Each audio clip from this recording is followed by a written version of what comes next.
So Leon was just in the newest Resident Evil 9 trailer, the third one to be specific. So I thought we could look back at how it all started, Leon's biggest game, which was, as you know, famously released on the GameCube. So let's see how on the GameCube it not just worked, but thrived, with an ad break every 5 minutes.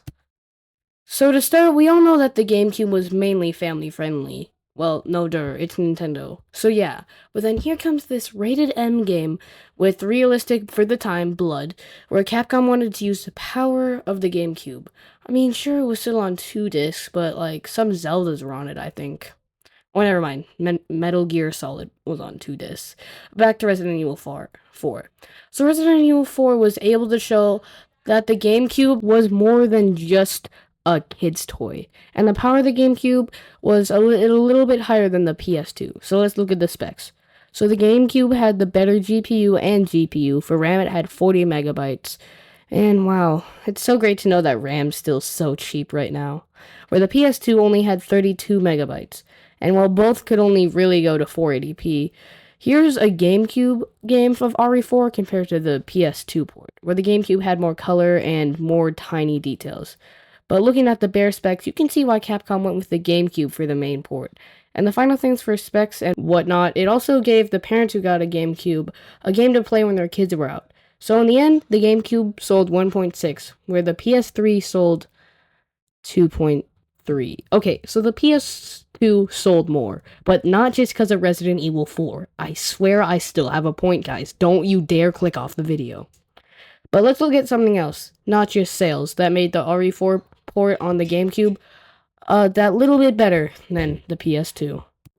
Even if you don't play Resident Evil 4, you still most likely know about the chainsaw controller. So let's talk about how it made not only Resident Evil 4 sell more, but a lot more fun. So one thing was, it wasn't only just a chainsaw controller, but as you can see, it had a lot of blood on it, showing the maturity of Resident Evil 4 on the GameCube.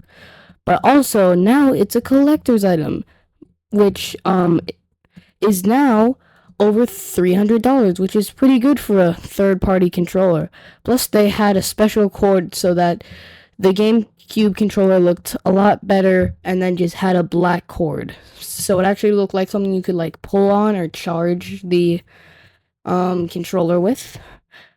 Also, another thing that made this controller sell really well is that since it was on the GameCube designed for an 18+ game, people were very mad and it was very controversial, but you know, it's still giving them free ads for people who might want to buy it. So it all came to this, making the GameCube look cool.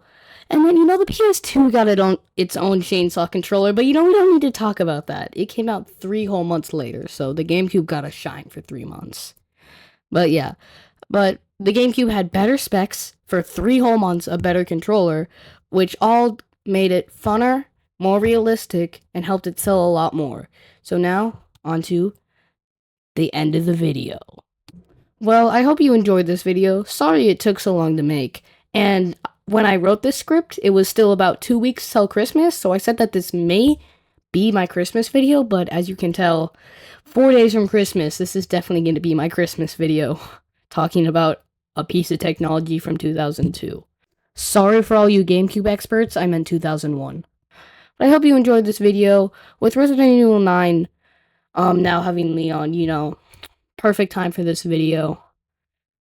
And I totally didn't start this video right after the trailer came out. You're crazy, delusional, but you're also crazy enough to subscribe to me and check out my gaming channel I abandoned a year ago.